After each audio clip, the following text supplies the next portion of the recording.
Chapter 1421. Bang! Setelah diserang oleh begitu banyak serangan yang menakutkan dan ganas, kepala boneka Banseng dengan banyak retakannya segera meledak. Daging dan tulang pucat meletus darinya.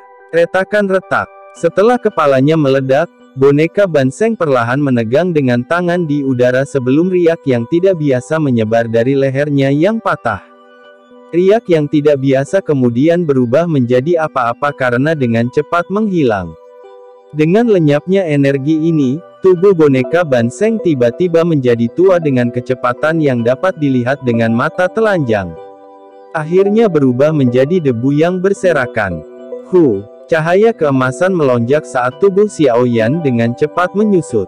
Dia kembali ke ukuran aslinya dalam sekejap mata. Dia menyeka keringat dingin di dahinya dan melihat situasi di sampingnya. Dengan pengecualian Xiaoyan dan Sun Er, semua orang menderita beberapa luka. Bahkan seseorang sekuat Gu Qing yang telah terluka oleh serangan telapak tangan saat dia bertukar pukulan dengan boneka Banseng. Beruntung Douki-nya kuat, jika tidak, dia akan mengalami cedera serius. Hal ini terlalu sulit untuk ditangani. Xiaoyan menjentikkan jarinya. Banyak pil obat ditembakkan dari cincin penyimpanannya. Itu dihentikan di depan semua orang sebelum memasuki mulut mereka. Semuanya, tolong istirahat sebentar. Aku akan berjaga-jaga. Xiaoyan berbicara dengan suara yang dalam. Tidak ada yang keberatan dengan kata-kata Xiaoyan. Semuanya menelan pil obat dan segera duduk. Mereka memanfaatkan waktu ini sepenuhnya untuk segera memasuki status pelatihan. Mereka perlu memastikan bahwa Douki mereka dipertahankan pada kondisi puncak di tempat yang penuh dengan bahaya ini. Hanya dengan begitu mereka dapat mempertahankan hidup kecil mereka. Xiaoyan GG, apakah kita perlu campur tangan? Sun Er berjalan ke sisi Xiaoyan. Matanya yang cantik melihat ke medan pertempuran lain saat dia bertanya dengan lembut. Medan pertempuran lainnya tidak berjalan mulus. Bahkan ahli Hall of Souls dari kelompok Hun Yu hatinya hancur oleh boneka Banseng. Dia akhirnya mati, tetapi kekuatan kelompok itu masih cukup tinggi. Dengan demikian, mereka dengan kuat mampu menekan boneka Banseng. Dari kelihatannya, kemenangan hanyalah masalah waktu. Kelompok dari suku Heaven Demon Phoenix juga menderita beberapa luka dan kematian, tetapi mereka tidak serius dan masih dalam wilayah yang dapat diterima. Mereka juga berhasil memperlambat boneka Banseng itu. Dibandingkan dengan mereka, dua pertempuran terakhir tampak sedikit terlalu sengsara dan intens. Keempat kelompok itu memulai perjuangan habis-habisan menghadapi kematian. Meski kekuatan mereka cukup mengesankan, tidak ada kerja sama di antara mereka. Makanya, beberapa ahli Dozun telah tewas di tangan boneka Banseng. Keempat kelompok itu menderita korban jiwa yang paling parah. Tidak perlu. Yang perlu kita lakukan adalah menjaga diri kita sendiri. Mata Xiaoyan berkedip saat dia menggelengkan kepalanya. Ini bukan waktunya untuk menunjukkan kebaikan. Semua orang ini adalah pesaing. Setelah mereka menghabisi boneka Banseng ini, orang-orang ini mungkin akan secara diam-diam menyerang mereka yang telah menjadi sekutu mereka sebelumnya. Oleh karena itu, yang terbaik adalah tidak menjadi orang yang sibuk. Jika ada kecelakaan yang terjadi dan boneka Banseng lepas kendali, akan terlalu merepotkan untuk menghadapi dampaknya. Xiaoyan telah mendapatkan pemahaman tentang apa yang disebut boneka Banseng ini. Meskipun boneka ini disebut Banseng, kekuatan bertarung mereka yang sebenarnya jauh lebih rendah daripada Banseng asli. Jika tidak mungkin kelompok Xiaoyan membunuhnya tanpa menderita korban. Sun Er mengangguk. Dia juga mengerti logikanya. Jika mereka turun tangan dan membantu sekarang, orang-orang ini mungkin akan melancarkan serangan diam-diam nanti. Ini bukan waktunya untuk berbelas kasihan. Apakah itu hati bodhisattva yang legendaris? Xiaoyan sekali lagi melihat ke medan pertempuran di sekitarnya. Setelah itu, matanya beralih ke pohon bodhisattva kuno. Sinar cahaya melingkar menyebar dari tubuh pohon ribuan kaki dari tanah. Cahaya itu dipenuhi dengan kekuatan hidup yang sangat mengejutkan. Pohon Bodhisattva purba ini bahkan lebih aneh dari yang saya duga. Boneka Banseng ini pasti Banseng asli ketika mereka masih hidup, tetapi bahkan mereka akhirnya menjadi boneka. Bahkan mereka tidak mampu menangani pohon kuno Bodhisattva ini. Mata Xiaoyan menatap cahaya saat pikiran ini terbang melintasi hatinya. Boneka Banseng ini bukanlah hal yang akan membuat orang pusing. Sebaliknya, hal yang paling merepotkan adalah pohon Bodhisattva kuno itu sendiri karena tidak ada yang tahu trik aneh apa yang disembunyikannya. Sepertinya kita harus lebih berhati-hati kali ini. Jika tidak, kita tidak akan mendapatkan harta karun itu dan kita mungkin akan kehilangan nyawa kita.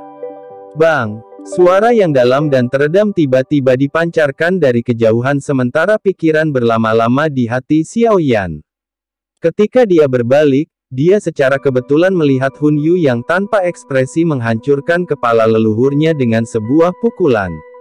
Hun Yu menghembuskan napas dalam saat pukulannya menghancurkan kepala boneka Banseng. Setelah itu, dia mengangkat kepalanya. Matanya menatap Xiaoyan saat senyum hangat dan ramah dengan cepat muncul di wajah awalnya tanpa ekspresi, menyebabkan Xiaoyan tersenyum dingin. Apakah orang ini melakukan tindakan mengubah wajah?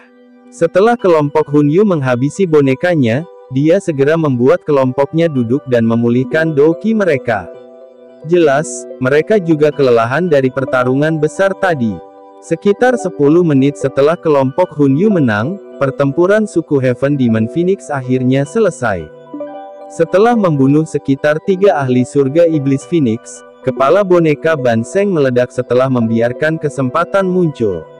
Sialan! Ekspresi Jiu Feng suram saat dia dengan kejam menendang mayat boneka itu. Mereka telah mengorbankan 3 tetua suku Heaven Demon Phoenix yang kuat untuk menyelesaikan hal ini. Harga ini tidak bisa dianggap kecil. Jiu Feng menghirup udara dalam-dalam dan menekan amarah di hatinya. Dia sekali lagi menjadi tenang saat dia melambaikan tangannya dan menyuruh kelompoknya untuk duduk di tanah. Dia menelan pil obat dan dengan cepat mulai memulihkan dokinya. Ketiga kelompok itu telah menghabisi boneka Banseng mereka sebelum yang lain, tetapi tidak satupun dari mereka yang membantu 2 pertempuran yang tersisa. Sebaliknya, mereka memilih untuk mengamati dengan mata dingin di samping. Jelas, tidak ada dari mereka yang memperlakukan yang lain sebagai sekutu sejati. Seorang elit Dozun dengan paksa terbelah menjadi 2 saat semua orang dengan dingin mengawasi dari samping. Darah berceceran dan membasahi boneka Banseng. Pada saat yang sama, 15 ahli, yang matanya sedikit memerah, mengeluarkan angin kencang pada waktu yang hampir bersamaan, dan angin itu dengan kejam menghantam kepala boneka Banseng. Bang! Terhadap sejumlah serangan seperti itu, tubuh boneka Banseng bergetar saat kepalanya pecah. Riak dari ledakan itu menghantam selusin lebih ahli di dekatnya dan menyebabkan darah mengalir di dalam tubuh mereka. Seteguk darah segar tanpa sadar dimuntahkan. Mereka benar-benar menderita kerugian berdarah untuk membunuh boneka Banseng ini. Setelah pertempuran ini berakhir, pertempuran terakhir berlanjut selama beberapa menit lagi sebelum boneka Banseng terakhir akhirnya terbunuh. Orang-orang yang melawan boneka, terakhir menggunakan metode mempertaruhkan nyawa mereka untuk melakukan serangan, mengorbankan 5 orang dalam prosesnya. Kelompok orang terakhir terbaring lemah di tanah setelah kepala boneka Banseng diledakkan. Mereka bahkan tidak ingin menggerakkan satu jari pun. Setelah boneka Banseng terakhir berubah menjadi debu, kelompok Xiaoyan, yang telah beristirahat untuk jangka waktu tertentu, perlahan membuka mata mereka. Aura mereka hampir pulih sepenuhnya dengan bantuan pil obat. Mata Xiaoyan beralih ke pohon kuno Bodhisattva setelah melihat bahwa semua orang di kelompoknya telah selesai memulihkan diri. Sesaat kemudian, dia berkata, situasi selanjutnya pasti akan jauh lebih berbahaya. Oleh karena itu, saya menyarankan mereka yang kekuatannya belum mencapai bintang ke-6 dari kelas Dozun tetap di sini dan berhenti maju lebih jauh. Semua orang ragu setelah mendengar saran Xiaoyan. Mereka segera mengangguk sejak boneka Banseng muncul. Tidak ada yang tahu apakah ada cobaan lain yang lebih berbahaya di depan. Jika kekuatan seseorang tidak mencapai sasaran, seseorang akan mencari kematian dengan masuk. Ketua Sekte, kalau begitu, kami akan menemani Yanran dan tetap di sini. Kamu harus menemani Kepala Paviliun Junior. Beberapa sesepuh bunga sekte saling memandang dan berbicara. Meskipun mereka sadar bahwa mereka tidak cukup diberkati untuk menikmati manfaat dari pohon kuno, mereka tetap berharap sekte bunga mendapatkan sesuatu. Saat ini, Yun Yun cukup kuat dan dia memiliki semacam hubungan dengan Xiao Yan. Jika dia menemukan kesempatan bagus, dia akan mendapatkan keuntungan tanpa akhir. Ini kalau begitu, kamu harus berhati-hati. Yun Yun ragu-ragu sejenak sebelum mengangguk. Dia tidak memiliki harapan untuk merebut harta karun. Namun, dia akan merasa sedikit khawatir di dalam hatinya jika dia membiarkan kelompok Xiao Yan melanjutkan meskipun dia sadar bahwa Xiao Yan lebih kuat darinya. Xiao Yan mengangguk. Setelah itu, matanya tertuju pada tubuh besar pohon kuno Bodhisattva. Hati Bodhisattva sejati pasti tersembunyi di dalam. Ayo pergi. Xiao Yan dengan lembut menghembuskan napas. Pori-pori di tubuhnya menegang saat ini. Dia melambaikan tangannya dengan lembut dan memimpin untuk berdiri. Setelah itu, dia perlahan berjalan ke pohon Bodhisattva kuno. Di belakangnya, kelompok Sun Er, yang telah menunggu dengan sungguh-sungguh, mengikutinya dengan wajah muram dan waspada. Kita juga harus bergerak. Kelompok Hun Yu dan Jiu Feng tidak bisa diam setelah melihat kelompok Xiao Yan mulai mendekati pohon.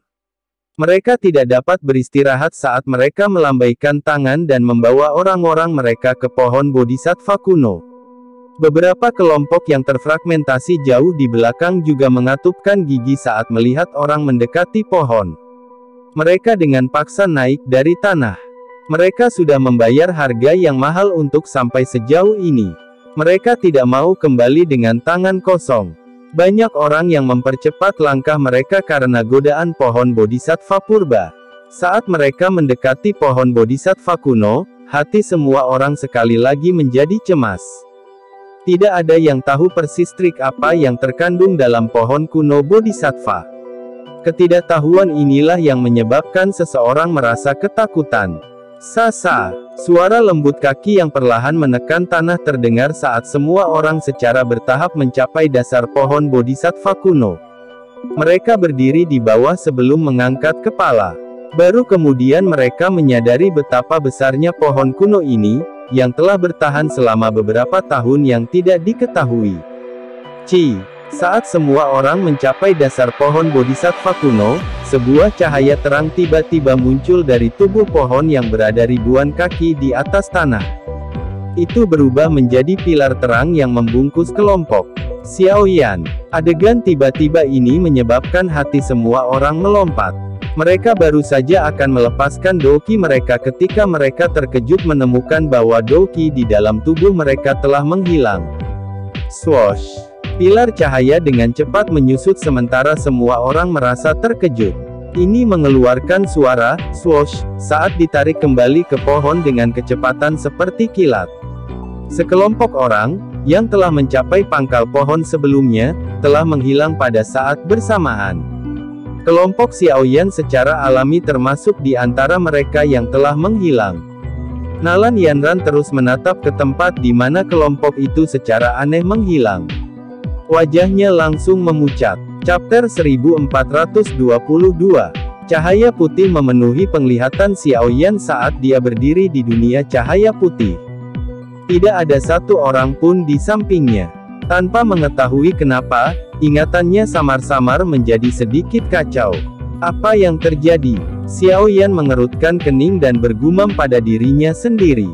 Sesaat kemudian, dia tiba-tiba mengangkat kepalanya.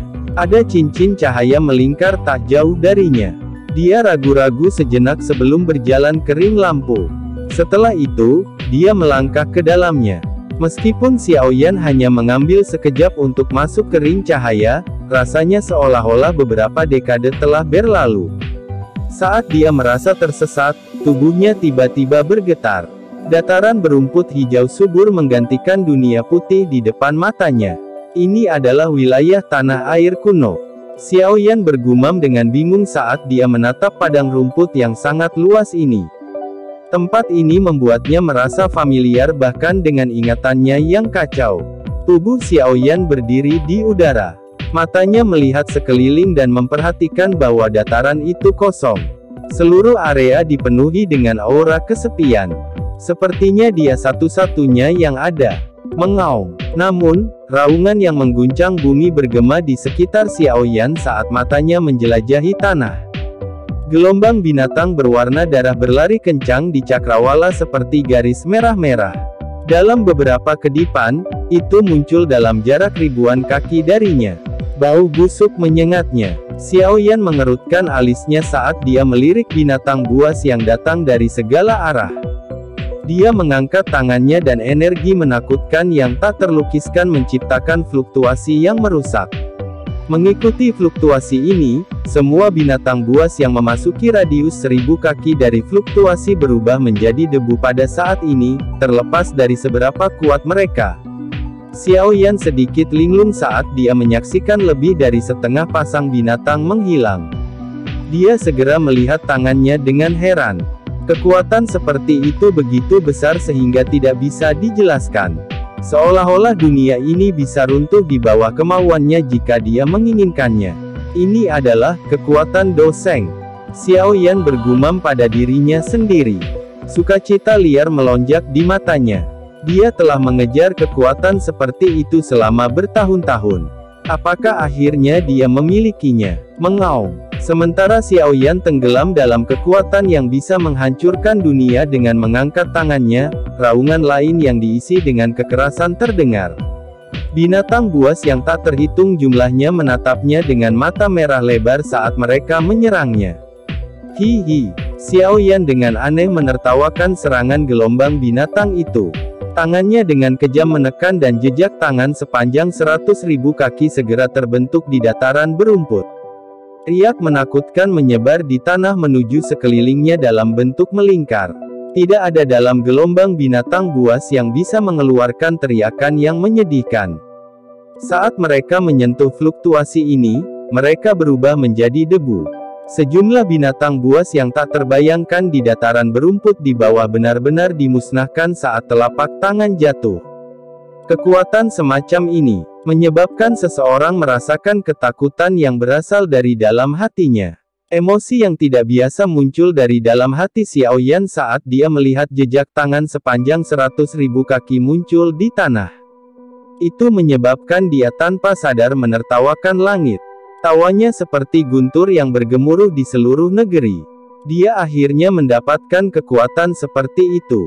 Hall of Souls, Klan Hun, aku berniat menghancurkan kalian semua.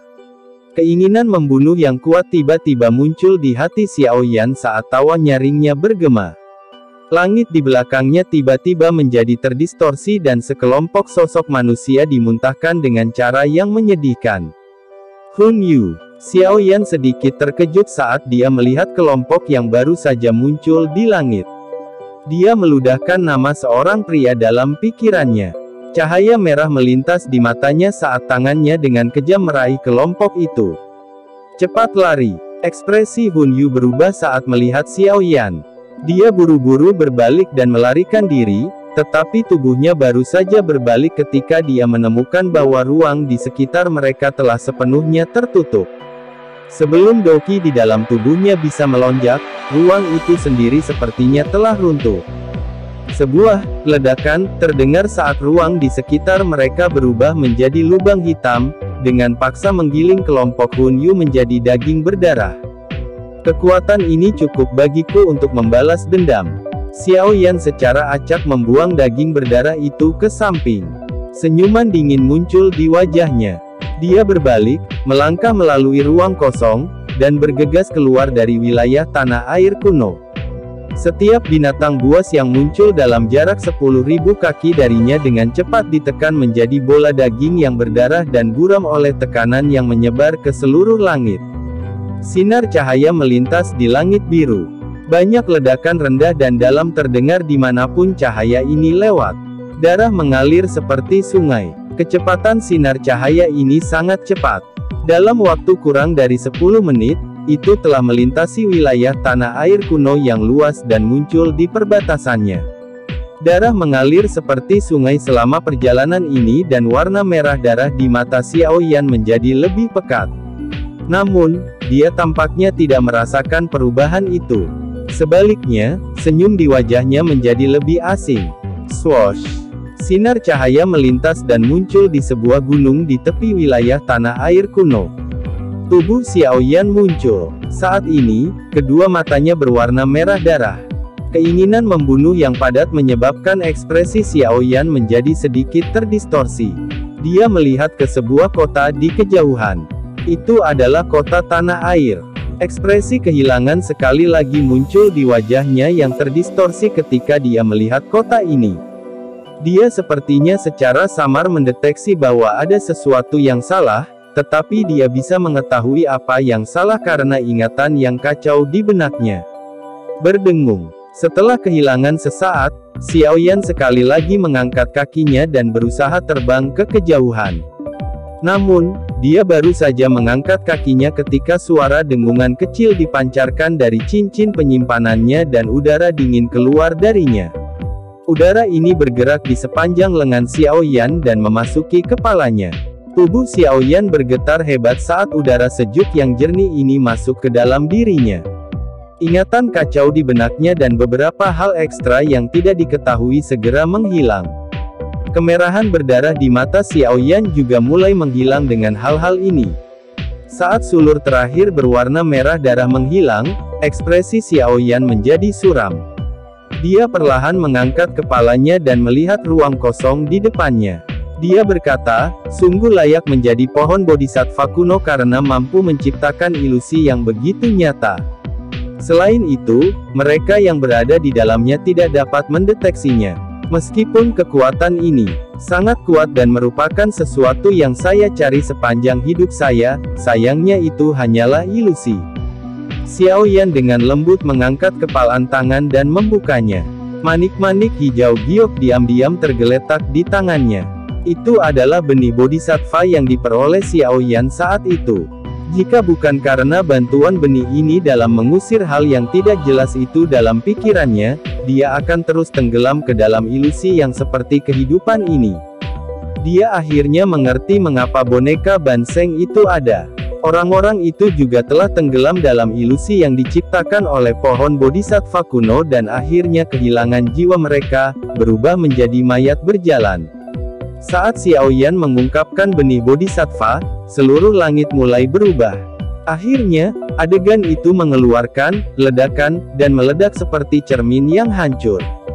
Xiao Yan linglung saat tempat ini hancur berantakan. Penglihatannya kabur. Pada saat dia pulih, dia menemukan bahwa dia berada di ruang yang dipenuhi dengan warna hijau giok. Sebuah pohon kuno setinggi lebih dari 100 kaki berdiri seolah-olah sudah ada sejak zaman kuno. Pohon ini berwarna hijau zamrud, tampak seolah-olah diukir dari zamrud kualitas terbaik. Itu memancarkan kekuatan hidup yang mengejutkan. Pohon ini sama dengan pohon purba bodhisattva setinggi 10.000 kaki di dunia luar, tetapi tampaknya telah menyusut berkali-kali. Mata Xiao Yan suram saat dia melihat pohon kuno bodhisattva kecil di depannya ini. Ilusi itu, yang telah menjebaknya sebelumnya, pasti diciptakan oleh benda ini. Pohon kuno bodhisattva berwarna hijau zamrud tiba-tiba bergetar saat Xiao Yan mengamatinya. Banyak kelompok cahaya terbang keluar dan berhenti di depan Xiao Yan. Kelompok cahaya ini berubah dan berbagai pemandangan dipancarkan darinya. Mata Xiao Yan menyapu mereka dan ekspresinya dengan cepat berubah. Orang-orang di dalamnya adalah Sun Er, Hun Yu, Jiu Feng, dan lainnya yang telah memasuki pohon kuno bodhisattva bersamanya sebelumnya. Pada saat ini, mereka semua terjebak dalam ilusi mereka sendiri. Apa sebenarnya yang kamu rencanakan? Xiao Yan dengan marah berteriak. Api surgawi dengan cepat melonjak keluar dari tubuhnya. Pohon bodhisattva purba ini terlalu kaku. Ilusi yang seperti kehidupan itu tidak dapat dibedakan antara yang asli atau yang palsu. Dari penampilan boneka Banseng sebelumnya, kelompok Xiaoyan jelas bukan yang pertama mengalami nasib ini. Pohon kuno Bodhisattva bergetar sekali lagi saat mendengar teriakan marah Xiaoyan. Sebuah klaster cahaya muncul. Ada pohon kuno Bodhisattva setinggi 100.000 kaki di dalam gugusan cahaya, tetapi mata Xiaoyan tidak fokus pada pohon kuno itu. Sebaliknya, mereka memusatkan perhatian pada tempat di depan pohon tempat manusia berpakaian hitam berdiri di udara. Aura yang tampaknya berkuasa menyebar dari tubuh orang ini.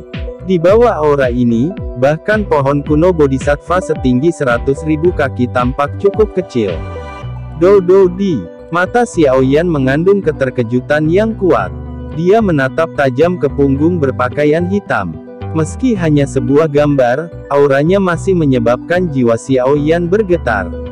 Perasaan seperti ini, siapa lagi yang bisa memilikinya selain Dou Di Elite, yang hanya ada dalam legenda kuno. Chapter 1423. Sosok hitam dalam kelompok cahaya berdiri di depan pohon purba Bodhisattva setinggi 100.000 kaki, tiba-tiba, sosok ini mulai menyerang pohon purba Bodhisattva. Pohon kuno Bodhisattva membalas dengan memancarkan gelombang demi gelombang energi mengerikan secara perlahan. Seluruh langit ini runtuh karena pertukaran yang menakutkan ini. Xiaoyan terkejut saat dia menyaksikan pertempuran di dalam klaster cahaya. Dia merasa sulit untuk percaya bahwa pohon kuno Bodhisattva pernah bertarung dengan seorang elit Dou-di. Sosok di dalam kelompok cahaya mulai melaju sebelum berhenti.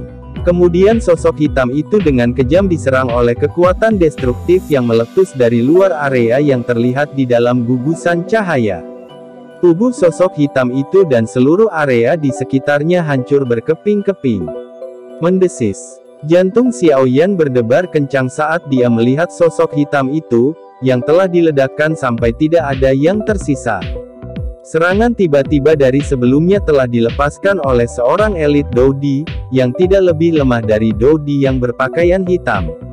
Dengan usaha gabungan dari pohon kuno Bodhisattva dan Dou-di misterius lainnya, Dou-di berpakaian hitam itu benar-benar hancur. Tuh Dou-di. Sudut mata Xiaoyan bergerak-gerak tanpa sadar. Dia bisa menyaksikan dua ahli yang hanya ada di legenda. Meskipun itu hanyalah gambar, aura dari seorang ahli utama menyebabkan jiwa Xiaoyan bergetar.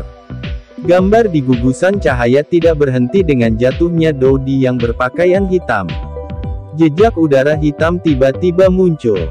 Udara dengan cepat menyerbu ke dalam pohon kuno Bodhisattva begitu pohon itu muncul.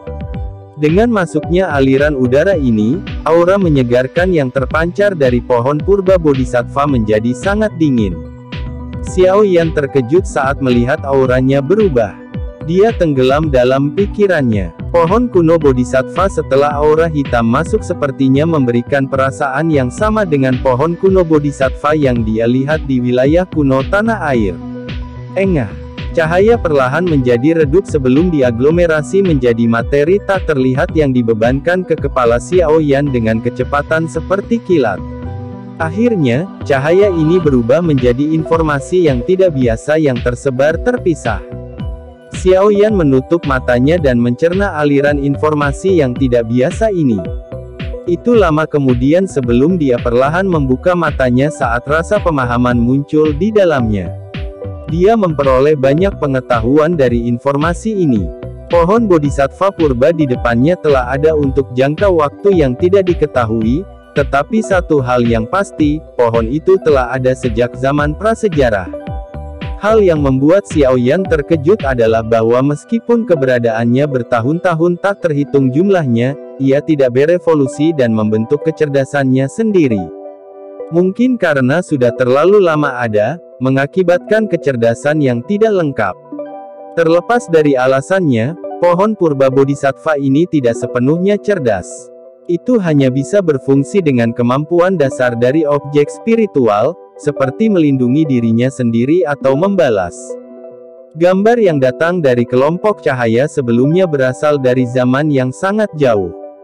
Pernah ada seorang elit Dodi yang terluka parah yang berusaha untuk secara paksa menghilangkan roh pohon dari pohon kuno Bodhisattva untuk menyembuhkan luka-lukanya, tetapi dia akhirnya mati karena lawannya dan pohon kuno Bodhisattva. Tentu saja, Dodi berpakaian hitam, yang telah terbunuh, jelas telah menyebabkan pohon kuno Bodhisattva menderita banyak kerusakan. Seseorang dapat memahami kerusakan yang diderita pohon kuno Bodhisattva dengan membandingkan pohon setinggi 100.000 kaki di klaster cahaya dengan ukurannya yang setinggi 10.000 kaki. Meskipun pohon kuno Bodhisattva telah membayar harga yang mahal, itu tidak sepenuhnya menghilangkan Dodi yang berpakaian hitam seperti yang dibayangkan karena beberapa emosi negatif Dodi berkumpul bersama dan menyerbu pohon kuno Bodhisattva pada saat dia akan dibunuh. Apa yang disebut emosi negatif ini secara bertahap bergabung dengan pohon kuno Bodhisattva selama bertahun-tahun yang tak terhitung banyaknya, secara samar-samar menyebabkan roh sederhana dari pohon kuno Bodhisattva mulai miring ke sisi yang gelap dan dingin. Dengan kata lain, dalam jangka waktu yang lama, pohon Bodhisattva kuno secara bertahap terkikis oleh emosi negatif Dodi sampai mulai menjadi sedikit jahat. Ilusi itu terbentuk karena kejahatan ini. Ada sejumlah ahli yang tidak diketahui yang telah tersesat dalam ilusi selama bertahun-tahun yang tak terhitung jumlahnya. Jika aura familiar benih Bodhisattva Xiaoyan tidak dipancarkan untuk membangunkan roh yang berada jauh di dalam pohon kuno Bodhisattva, Xiaoyan tidak akan mencapai tempat ini. Jika seseorang mendeskripsikan pohon Bodhisattva purba saat ini dengan cara yang sederhana, akan lebih baik untuk mengatakan bahwa tubuh pohon itu memiliki dua roh yang terpisah. Yang satu awalnya miliknya sementara yang lain diciptakan dari emosi negatif Dodi yang berpakaian hitam itu. Roh yang diciptakan dari Dodi miring ke kejahatan. Anda ingin meminta saya membantu Anda mengusir roh jahat itu? Xiaoyan melihat ke arah pohon zamrud kuno di seberang saat dia bertanya sambil berpikir. Hua, pohon kuno dengan cepat mulai bergoyang ketika mendengar kata-kata Xiaoyan, tampak seolah-olah sedang mengangguk. Xiaoyan sedikit terdiam saat melihatnya bergoyang. Dia menjawab, kamu benar-benar menganggapku terlalu tinggi. Emosi itu telah ditinggalkan oleh seorang elit Dodi. Saya tidak dapat menghapusnya. Xiaoyan memang mengatakan yang sebenarnya.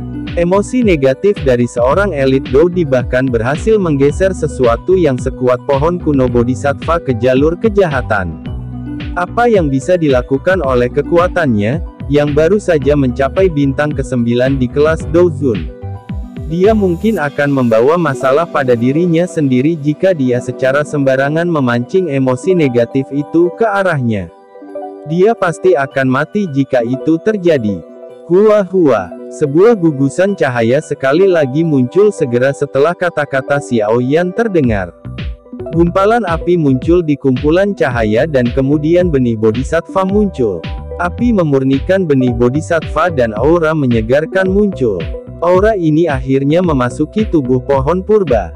Setelah masuknya aura menyegarkan ini, hawa dingin gelap yang menyebar melalui pohon kuno Bodhisattva menjadi sedikit redup. Gunakan benih Bodhisattva untuk mengusir emosi negatif itu. Xiaoyan terkejut. Dia melirik benih Bodhisattva di tangannya dan bertanya dengan keraguan. Hanya satu benih kuno Bodhisattva yang tidak murni ini yang dapat membantumu. Hua, pohon kuno itu bergetar dan banyak lampu hijau melayang keluar dari tubuhnya. Mereka berhenti di depan Xiaoyan. Cahaya berangsur-angsur melemah, dan Xiaoyan terperangah karena dia telah menemukan bahwa bintik-bintik cahaya ini semuanya adalah benih Bodhisattva. Selain itu, dari kilauan kristal yang mereka pancarkan, mereka jelas berkali-kali lebih murni daripada benih Bodhisattva di tangannya. 1, 2, 3, 24. Mata Xiaoyan menyapu titik lampu hijau. Sudut mulutnya bergerak-gerak tanpa sadar. Meskipun benih Bodhisattva tidak menakutkan seperti hati Bodhisattva, itu masih dapat meningkatkan peluang seseorang untuk berhasil maju ke kelas Doseng. Lupakan benih Bodhisattva yang sangat berkualitas tinggi, bahkan benih Bodhisattva yang tidak murni di tangannya dapat menggoda para ahli yang tak terhitung jumlahnya. Namun, Lebih dari 20 benih bodhisattva ini, yang sangat langka di dunia luar, tiba-tiba muncul di depan Xiao Yan saat ini. Bahkan dia merasakan dorongan untuk menangkap mereka dan melarikan diri. Untungnya, Xiao Yan masih mempertahankan pikiran rasionalnya. Meskipun pohon kuno bodhisattva ini tidak memiliki jiwa yang utuh, yang dibutuhkan hanyalah sedikit dari kemampuan naluriahnya untuk dengan mudah membunuhnya ratusan kali lipat. Ilusi seperti kehidupan dari sebelumnya memungkinkan Xiao Yan untuk memahami betapa menakutkannya pohon kuno bodhisattva. Untung saja dia tidak memiliki jiwa yang utuh. Jika tidak, jumlah ahli di benua Doqi yang bisa melawannya tidak melebihi 5. Menggunakan benih bodhisattva untuk mengusir emosi negatif. Ini benar-benar terlalu boros. Xiao Yan melihat benih bodhisattva yang tergantung di depannya. Meskipun ini bukan miliknya, dia masih merasakan sakit hati yang tak tertandingi ketika dia diminta untuk menggunakan api surgawi untuk memurnikannya. Hua-hua, pohon kuno bodhisattva bergoyang sekali lagi sementara Xiao Yan merasakan sakit hatinya. Sepertinya itu mendesaknya. Xiao Yan tertawa pahit saat melihatnya bergoyang. Yang bisa dia lakukan hanyalah mengangguk. Dia membentangkan telapak tangannya dan sekelompok api ungu coklat dengan sedikit keputihan melingkar dan naik. Dia secara acak mengambil benih bodhisattva dengan tangannya dan melemparkannya ke dalam nyala api. Bagian dalam benih bodhisattva mengandung energi yang sangat kuat. Bahkan dengan bantuan api surgawi, masih cukup sulit untuk memperbaikinya. Penyempurnaan berlangsung sekitar 1 jam. Baru kemudian benih bodhisattva berubah menjadi cairan jernih. Setengah jam lagi berlalu dan kumpulan cairan berubah menjadi gumpalan udara menyegarkan yang mengandung warna hijau zamrud. Gumpalan udara menyegarkan ini merembes keluar dari nyala api sebelum memasuki tubuh pohon kuno yang seperti batu giok. Saat gumpalan udara menyegarkan ini mengalir ke pohon bodhisattva kuno, tubuhnya mulai bergetar. Segera setelah itu, uap hitam yang sangat samar merembes keluar. Itu akhirnya berubah menjadi tidak ada dan menghilang. Xiao Yan menghela nafas lega saat melihat uap hitam itu. Dia segera duduk. Kesulitan yang terlibat dalam pemurnian pohon kuno bodhisattva jauh melebihi harapannya. Bahkan dengan kemampuannya saat ini, mustahil bagi Doqi di dalam tubuhnya untuk melanjutkan proses penyempurnaan. Saya tidak bisa melanjutkan. Saya harus istirahat sebentar. Xiao Yan menyeka peluh saat dia melambaikan tangannya ke pohon kuno bodhisattva dan berbicara. Hua-hua, melihat Xiao Yan telah berhenti bekerja, pohon kuno bodhisattva segera mulai bergoyang. Sekelompok lampu hijau dengan cepat dilepaskan dari tubuhnya. Cahaya ini membentuk kasur kuno di dekat pohon kuno bodhisattva. Setelah itu, pohon kuno itu memperpanjang cabang pohon dan membawa Xiao Yan ke kasur. Bang! Tubuh Xiao Yan bergetar saat menyentuh kasur kuno. Gelombang demi gelombang energi murni yang menakutkan melonjak ke tubuh Xiao Yan seperti air banjir. Pada saat ini, semua pori-porinya sepertinya tiba-tiba meledak saat uap menyegarkan perlahan-lahan merembes dari atas kepala Xiao Yan. Chapter 1424. Retak, bentrok, energi murni terus mengalir ke tubuh Xiao Yan seperti air banjir, menyebabkan suara berderak dipancarkan dari tubuhnya. Di bawah aliran energi yang gila ini, Xiao Yan merasakan Doqi di tubuhnya, yang telah habis, benar-benar pulih. Selain itu, Doqi yang terkandung di dalam tubuhnya tampaknya sedikit lebih padat dari sebelumnya. Pohon bodhisattva kuno yang menakutkan. Xiao Yan tanpa sadar menghirup udara sejuk saat dia merasakan perubahan di tubuhnya. Energi di dalam pohon kuno bodhisattva ini sangat murni. Itu tidak membutuhkan penyempurnaan sebelum berubah menjadi Doqi yang bisa diserap seseorang. Dengan kata lain, pohon kuno bodhisattva ini seperti air mancur Doqi yang tidak ada habisnya.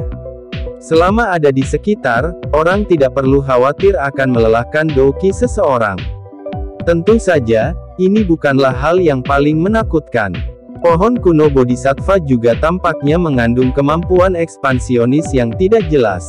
Misalnya, jumlah Doqi yang dapat disimpan tubuh Xiao Yan telah diperbaiki, tetapi pohon kuno Bodhisattva mampu sedikit meningkatkan kapasitas tetap ini.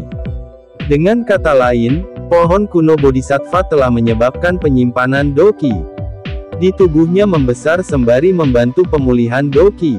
Ini adalah kemampuan yang sangat kuat.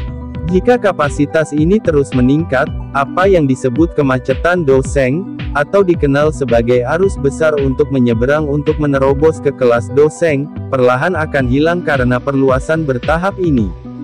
Gemerisik berdesir. Sementara Xiaoyan merasa terkejut karena kekuatan Do-Ki di dalam tubuhnya, pohon kuno Bodhisattva sekali lagi mulai bergoyang.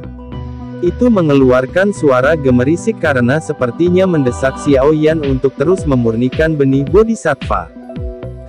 Pekerjaan pahit ini sangat berharga. Xiaoyan diam-diam memuji kehalusan ini di dalam hatinya.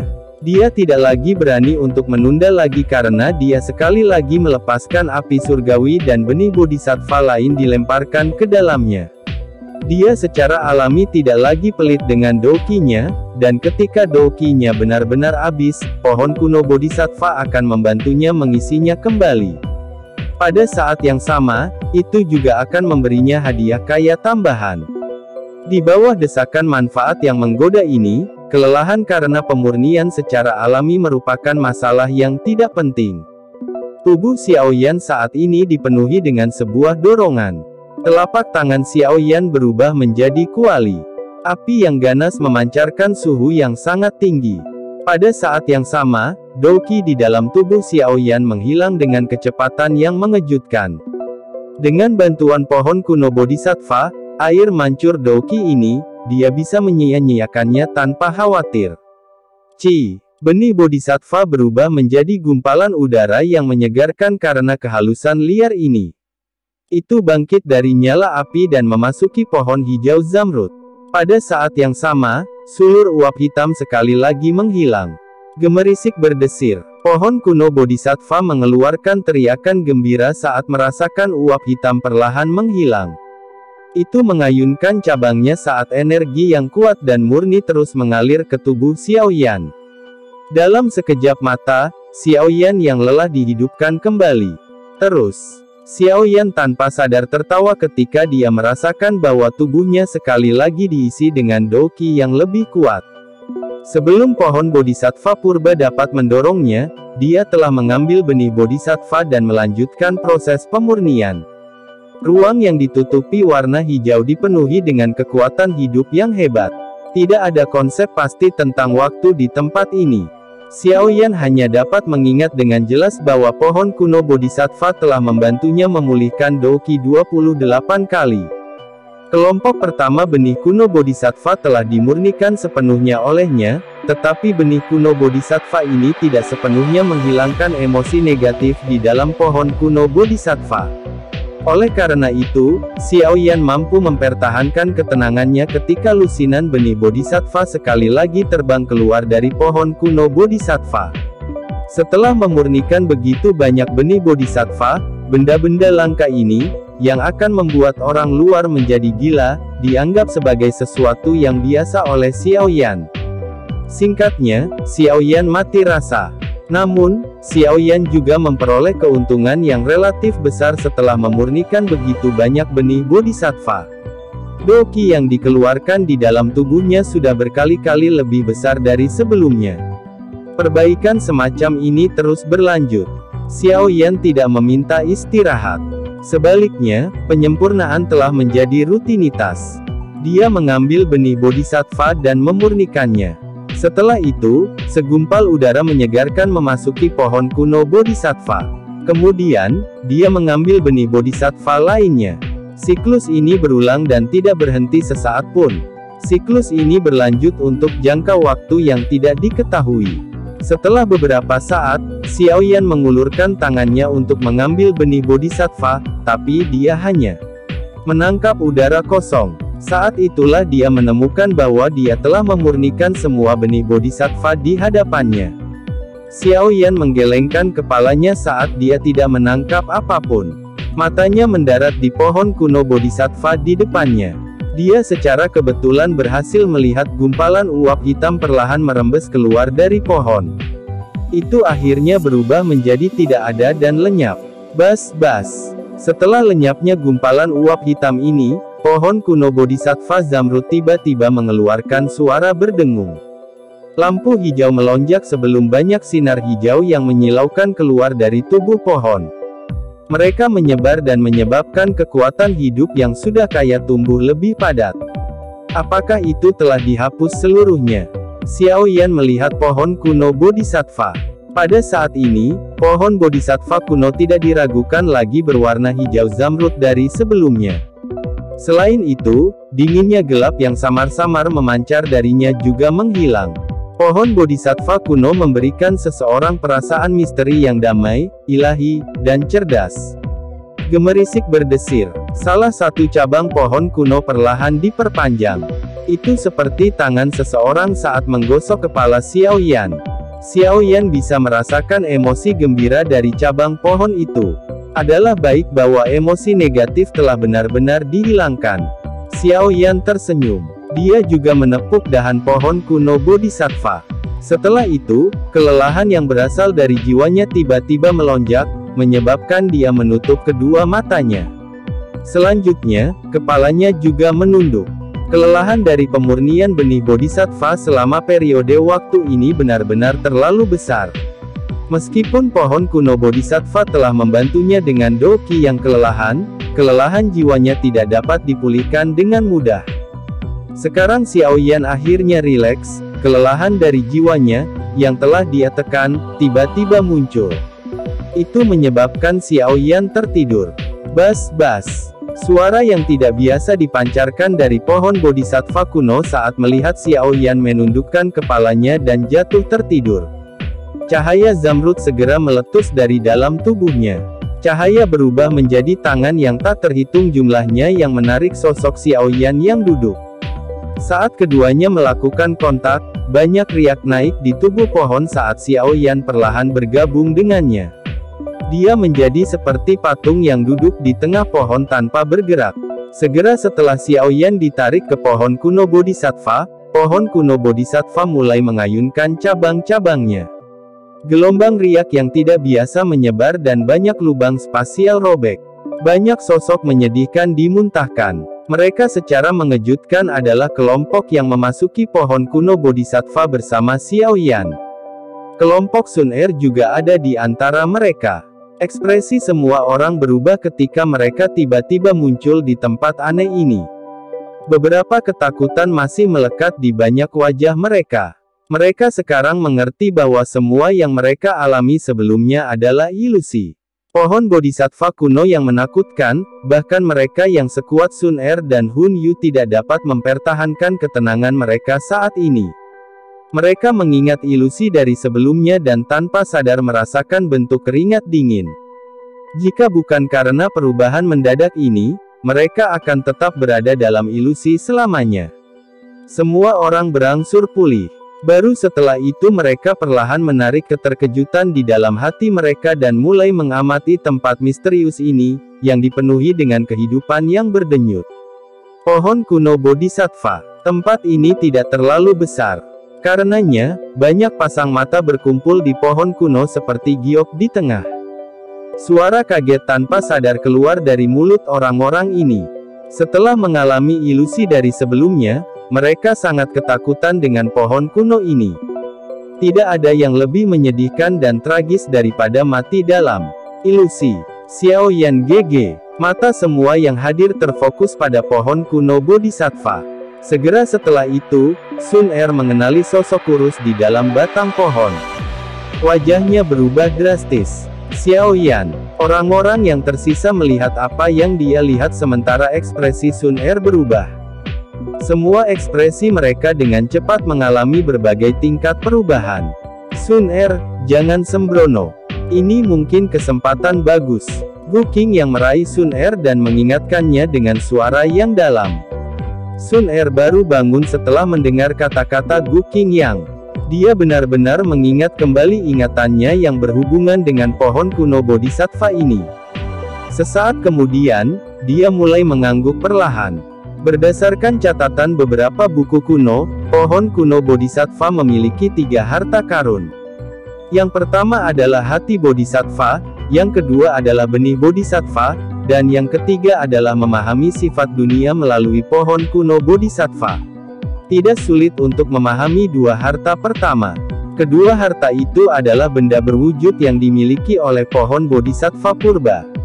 Namun, yang ketiga agak kabur dan imajiner. Pohon kuno bodhisattva disebut sebagai pohon reinkarnasi pengetahuan. Dikabarkan memiliki efek misterius yang memungkinkan seseorang mengalami 100 reinkarnasi. Mereka yang telah menjalani reinkarnasi seperti itu dikabarkan bisa masuk ke kelas Dodi. Meskipun ini hanya rumor, masih ada banyak ahli yang menjadi gila karena legenda samar ini.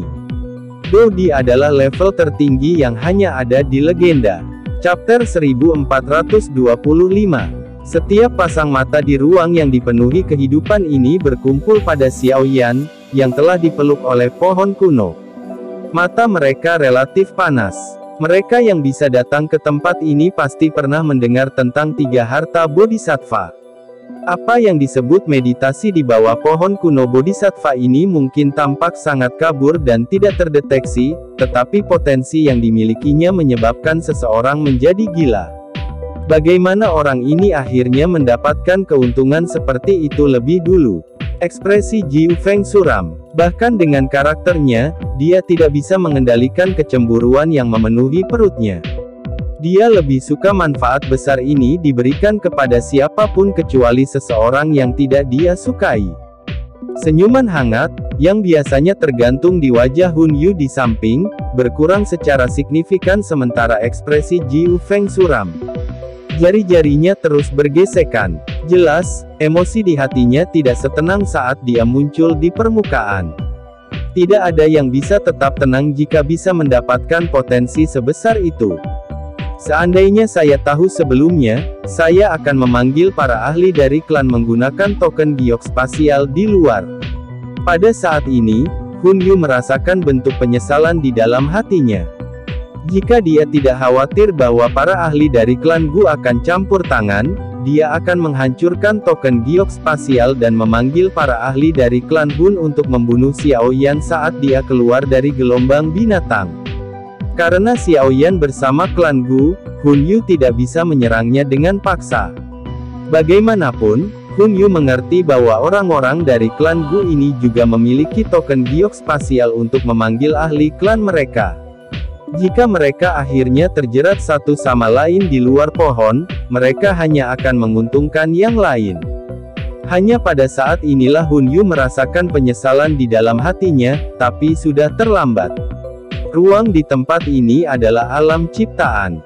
Tidak mungkin untuk riak spasial dibuat di sini, jadi dia tidak bisa memanggil ahli dari klan Hun. Mata Hun Yu berkedip. Dia tiba-tiba menatap Jiu Feng. Keduanya saling melirik. Mereka mampu mendeteksi rasa dingin yang gelap di mata pihak lain, dan dagu mereka dengan lembut cenderung tidak terlihat oleh orang lain. Bang! Hun Yu dan Jiu Feng tiba-tiba bergerak setelah dagu mereka diturunkan. Mereka berubah menjadi dua garis hitam dan muncul di bawah pohon kuno bodhisattva dengan kecepatan sedemikian rupa sehingga tidak ada yang bisa bereaksi. Keduanya mengedarkan doki di tubuh mereka saat mereka dengan kejam menyerang Xiaoyan, yang telah dipeluk oleh pohon. Dari kelihatannya, mereka berencana membangunkan Xiaoyan dengan paksa dari tidurnya. Hun Yu, beraninya kamu. Kelompok Sun Er mendeteksi tujuan mereka saat kedua sosok itu melesat. Ekspresi mereka berubah drastis. Dua sidik jari dengan cepat dibentuk di depan Sun Er oleh api emas. Kedua sidik jari ini dengan cepat melesat ke arah Hun Yu dan Jiu Feng. Namun, keduanya memutuskan untuk mengabaikan serangan Sun Er. Doki yang menakutkan hadir di tangan mereka saat mereka dengan kejam membanting ke arah pohon kuno bodhisattva. Bang! Suara teredam terdengar ketika angin palem yang ganas mendarat di pohon kuno bodhisattva. Sebelum senyuman bisa muncul di wajah Hun Yu dan Jiu Feng, mereka tiba-tiba merasakan kekuatan yang sangat menakutkan melonjak dari tempat di mana telapak tangan mereka mendarat. Gruk! Sok dengan cepat melonjak ke mata Hun Yu dan Jiu Feng karena kekuatan pembalasan yang menakutkan ini. Mereka tidak punya waktu untuk menghindar sebelum kekuatan menakutkan itu tanpa rasa takut menyerang tubuh mereka. Semua pertahanan doki mereka runtuh saat keduanya terbang mundur seperti layang-layang dengan tali yang dipotong. Mereka memuntahkan seteguk darah saat tubuh mereka membentuk busur di udara. Semua orang yang hadir kaget saat melihat Hun Yu dan Jiu Feng dikalahkan dalam sekejap. Mereka dengan cepat melihat ke arah pohon kuno Bodhisattva dengan terkejut. Hal ini memang luar biasa. Mata cantik Sun Er menatap tajam ke arah Xiao Yan di pohon kuno Bodhisattva. Dia hanya menghela nafas lega setelah melihat bahwa dia tidak terbangun. Matanya yang cukup sedingin es terayun ke Hun Yu dan Jiu Feng saat api keemasan naik di dalamnya.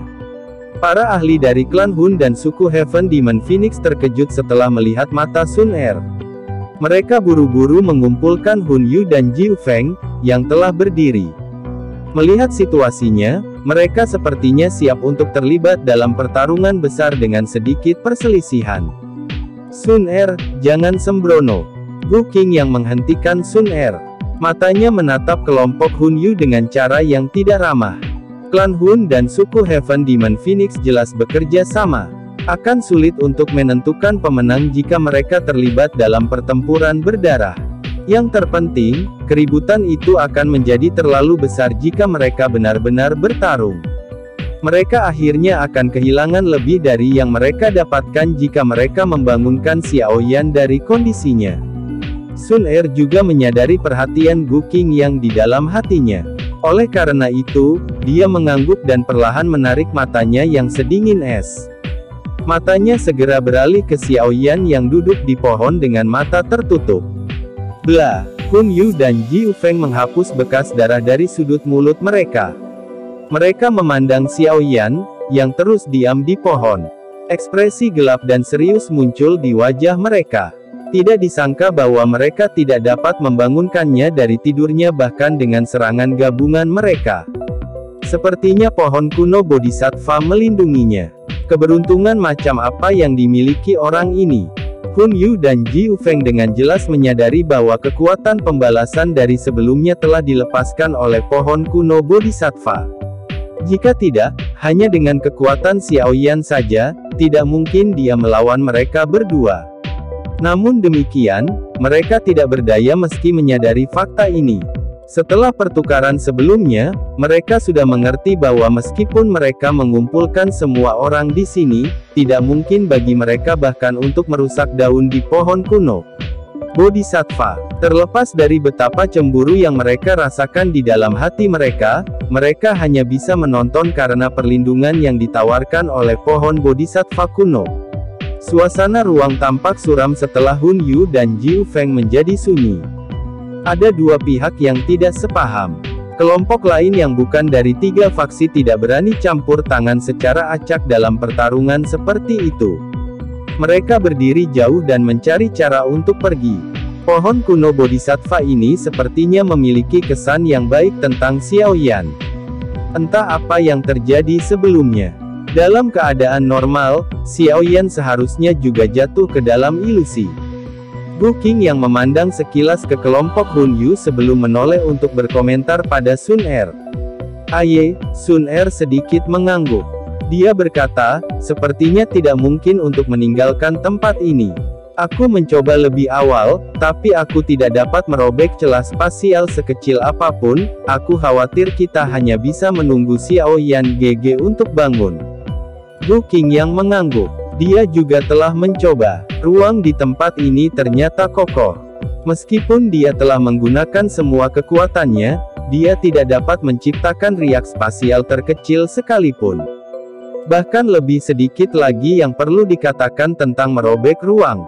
Yang bisa kami lakukan hanyalah menunggu. Setidaknya kekuatan hidup di tempat ini sangat padat.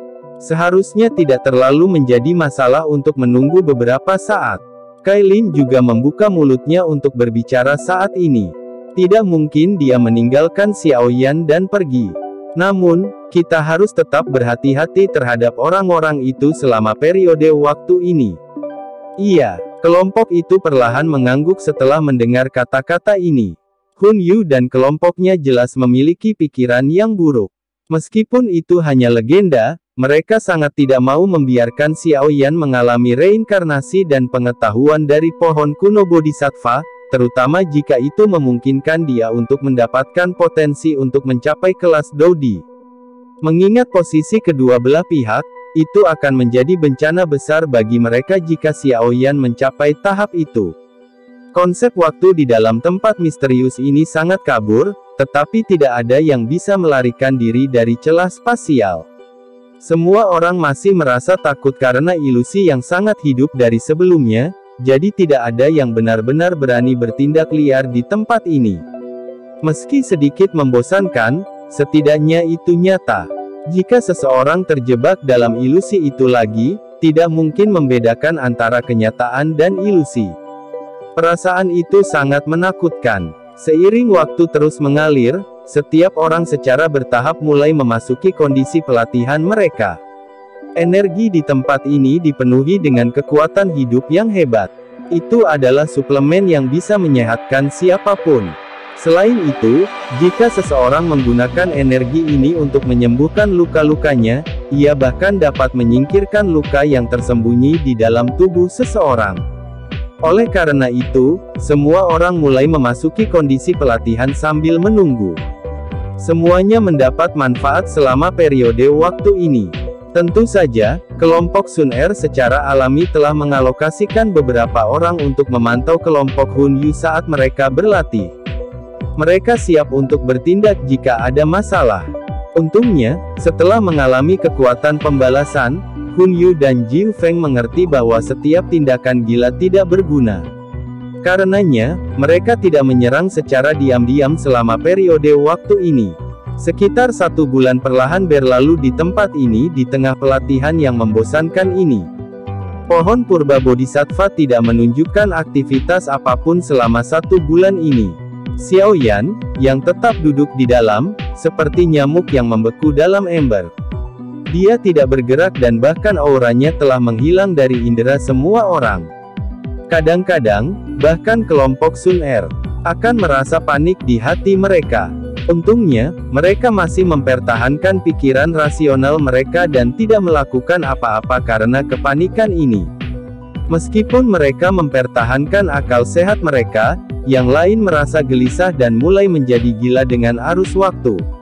Bagaimanapun, tidak ada yang mau terjebak di tempat ini selamanya. Jika itu masalahnya, apa perbedaan antara mereka dan narapidana? Iritasi ini berlanjut selama 7 hari sebelum beberapa orang akhirnya tidak mampu menahan kegilaan di hati mereka. Mata orang-orang ini memerah, dan mereka bersiap untuk bertarung dengan pohon Bodhisattva kuno ketika sosok manusia yang duduk di dalamnya akhirnya bergetar. Mata itu, yang telah tertutup selama sebulan, perlahan terbuka di depan banyak tatapan kaget.